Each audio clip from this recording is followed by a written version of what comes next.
You straighten your posture before walking into one room, then soften your voice as you step into the next. Somewhere between a family group chat and a professional message, you've already become someone slightly different. You feel a small, familiar prickle of dishonesty when you realize how effortlessly you do it, as if having a different face for every room makes you fundamentally fake. In the tropical waters of the Indo-Pacific, a mimic octopus does something remarkably similar. It doesn't simply blend into the background. It studies the specific threat in front of it and selects one of 13 distinct shapes depending on who's watching.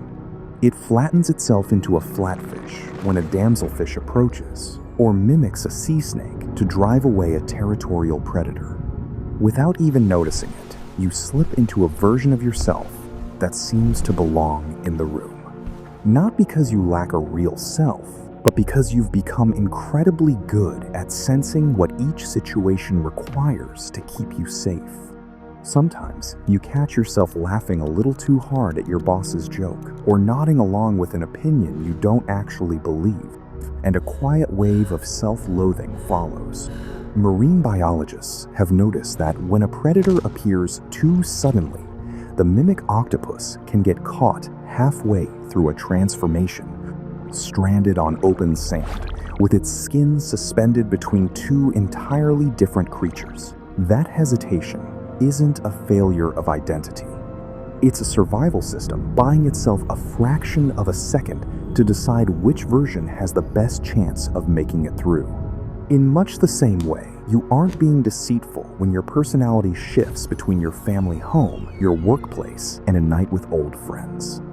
You're doing what your nervous system learned to do long ago. Adapt before the threat even arrives, changing your textures so effortlessly that the people around you rarely see anything except the version they already expected.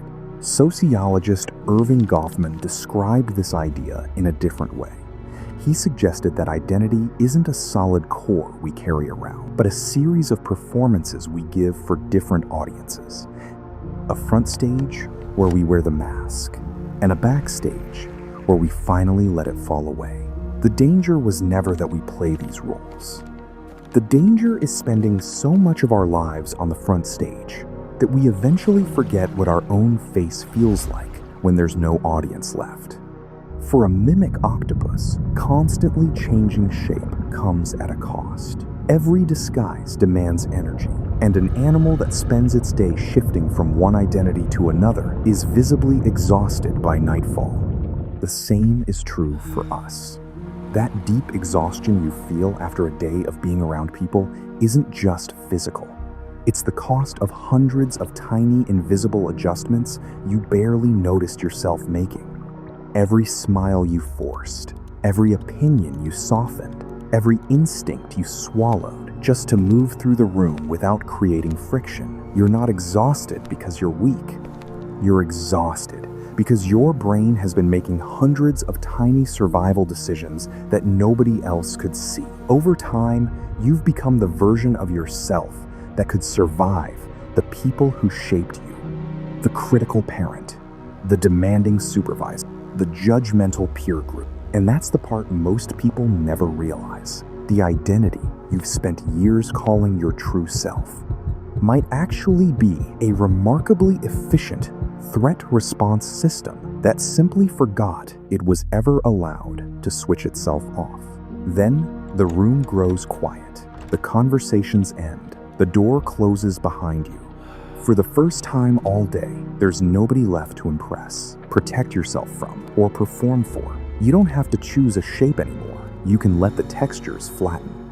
Let the colors return to neutral. Stop matching the scenery. The masks were never proof that you were broken. They were proof that you knew how to survive. Now that the threat is gone, you're finally free to rest in the stillness of the person who remains when everyone else stops watching. So, tell me, which mask are you tired of wearing?